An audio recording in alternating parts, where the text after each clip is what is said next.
নমস্কার। এই হকার উচ্ছেদ নিয়ে বিভিন্ন জায়গায় বিভিন্ন রকম আলোচনা এবং কি চ্যানেলেও দেখুন, হকার মানে হচ্ছে যে হাঁক দিয়ে জিনিসপত্র বিক্রি করে, এদেরকে হকার বলা হয়।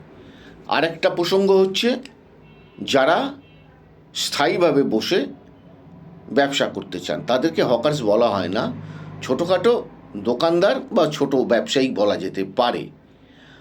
আজকে এই যে রেলের জায়গায় বসে যেসব দোকানদাররা রয়েছে, তারা তো চিন্তাভাবনা প্রথমেই করা উচিত ছিল যে আমি আজকে অন্যের জায়গায় বসে ব্যবসা করছি, এটা আমাকে যে কোনো দিন উঠে যেতে হতে পারে।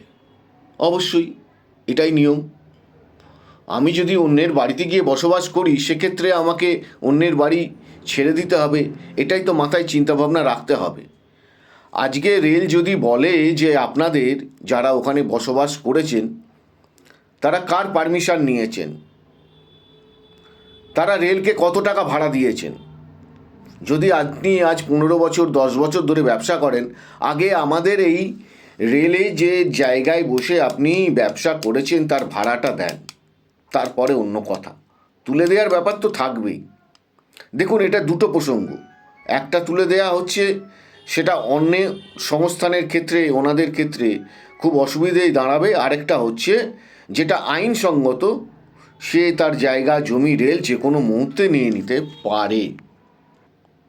এই হকারদের পুনরো অবস্থান দেওয়া তো কোনো মতেই সম্ভব হবে না। এখন রেলের অন্য যে জায়গাগুলো রয়েছে সেখানেই যদি বলা হয় যে আপনারা সব এখানে বসে ব্যবসা করুন, সেখানে কি মানুষজন যাবে ওনাদের কাছ থেকে জিনিসপত্র কিনবে? সেটা তো সম্ভব না। একটা রানিং জায়গায় ব্যবসা করা সেটা একটা আলাদা ব্যাপার।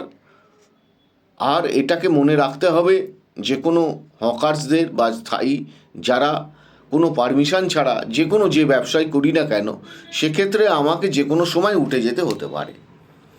সেটা বাড়ি ভাড়া নিলেও আমাকে মালিকের অনুমতি নিয়ে ভাড়া নিচ্ছি এবং তার সুবিধে মতন সে আমাকে উঠে যেতে বলতে পারে, এটাই নিয়ম।